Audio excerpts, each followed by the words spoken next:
Hello मित्रांनो, जिल्हा परिषद रत्नागिरी याचा फार्मसी ऑफिसर या पदाचा रिझल्ट लागलेला आहे. तर 26 डिसेंबर 2023 रोजी ही परीक्षा झाली होती. परीक्षेचा आपण पॅटर्न पाहूया. मराठी, इंग्रजी, general knowledge, reasoning, numerical ability, technical knowledge असे टोटल 200 मार्काचा हा पेपर झाला होता. त्या 200 पैकी किती मार्क पडलेला आहे ते आपल्याला इथं कळणार आहे आता. तर इथं पाहूया. पहिल्यांदा रोल नंबर दिलेला आहे, सिरियल नंबर, इथं तुमचा रँक आहे बघा, सिरियल नंबर म्हणजे. त्यानंतर registration number, applied category, sex, date of birth, name आणि इकडं तुमचा स्कोर दिलेला आहे. तर इथं पाहूया. पहिला स्कोर आहे रँक 1, 176 मार्क पाडून रँक 1 आलेला आहे. हा मेलच आहे. सेकंड पण मेल आहे, थर्ड पण मेल, फोर्थ पण मेल आणि पाचवा फक्त फिमेल आहे. तर इथं मुलांनी बाजी मारलेली आहे रत्नागिरी जिल्ह्यामध्ये. तर त्यांचं एज्युकेशन क्वालिफिकेशन पाहूया आपण. तर ग्रॅज्युएशन झालेलं आहे. फर्स्ट रँकचं, सेकंड रँकचं पण ग्रॅज्युएशन, थर्ड रँकचं पण ग्रॅज्युएशन. जो फोर्थ आहे, फिफ्थ आहे त्यांचा डिप्लोमावरती, पहा डिप्लोमावरती त्यांनी ही पोस्ट काढलेली आहे. पहा, त्यांच्या जर जागा असतील तर त्यांचं नक्कीच सिलेक्शन होणार आहे, कारण पहिल्या 4-5 रँकवर त्यांचं नंबर आहे.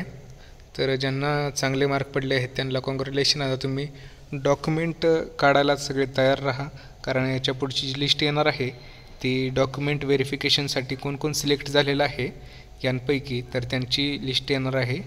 तर डॉक्युमेंट जर तुमचे व्यवस्थित असतील तर तुमचं फायनल सिलेक्शन होऊन जाईल. तर शेवट पाहूया आपण.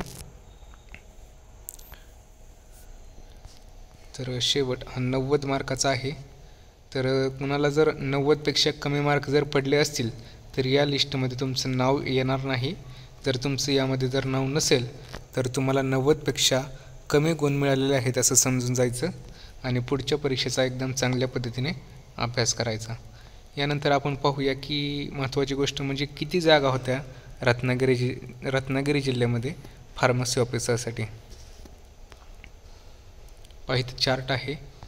पदाचे नाव आहे औषध निर्माण अधिकारी. टोटल 37 पदे आहेत.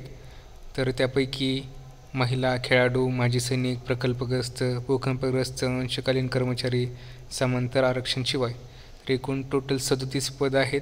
याच्यापैकी तुम्ही कोणत्या कॅटेगरीमध्ये बसताय असं पहा. त्यानंतर तुमचं सिलेक्शन होईल का नाही याचा तुम्हाला थोडासा अंदाज लागेल. त्यानंतर जी लिस्ट येईल की डॉक्युमेंट व्हेरिफिकेशनसाठी कोण कोण सिलेक्ट झालं आहे ते तुम्हाला फायनल कळूनच जाईल की तुमचं सिलेक्शन झालं आहे का नाही. तर अशाच व्हिडिओसाठी सबस्क्राईब करा डी फार्म कन्सेप्ट या चॅनलला. आणि ज्यांनी रत्नागिरी जिल्ह्यातून हा फॉर्म भरला होता ZP फार्मसी ऑफिसरसाठी त्यांना हा व्हिडिओ नक्की शेअर करा. धन्यवाद.